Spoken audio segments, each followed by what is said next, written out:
ഞാനുണ്ടാക്കുന്ന special biryani കാണണ്ടേ. പെരുന്നാൾക്ക് 5 kilo biryani വെച്ചിരുന്നു. അപ്പോൾ അതിൻ്റെ വീഡിയോ ആയിട്ടാണ് വന്നിട്ടുള്ളത്.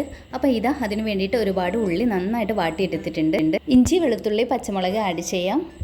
കുറച്ച് ഉള്ളി എടുത്തിട്ട് ഇതുപോലെ ഒന്ന് വറുത്ത് കോരി മാറ്റി വെക്കാം. പിന്നെ ഇതിലോട്ട് തക്കാളി ആഡ് ചെയ്തു. പിന്നെ ചിക്കനും കൂടെ ഇട്ടിട്ട് നന്നായിട്ടൊന്ന് വഴറ്റിയെടുത്ത് 1 സ്പൂൺ മഞ്ഞൾപ്പൊടി, 2 table spoon garam masala, 1 cup കട്ടിയുള്ള തേങ്ങാപ്പാലാണ് ആഡ് ചെയ്തത്, 4 ടേബിൾ സ്പൂൺ തൈര് ഒഴിച്ചു. ഇനി ഒരു സീക്രട്ട് ഇൻഗ്രീഡിയൻ്റ് ഉണ്ട്, അതാണ് 20 അണ്ടിപ്പരിപ്പോളം അരച്ചതാണ് ഇപ്പോൾ ചേർത്ത് കൊടുത്തത്. പിന്നെ അതുപോലെ തന്നെ ഫ്രൈ ചെയ്ത് വെച്ച കുറച്ച് സവാളയും കൂടി ചേർത്ത് കൊടുത്തു. ആവശ്യത്തിനുള്ള ഉപ്പ്, മല്ലിച്ചപ്പ് ചേർത്ത് കൊടുത്തിട്ടുണ്ട്.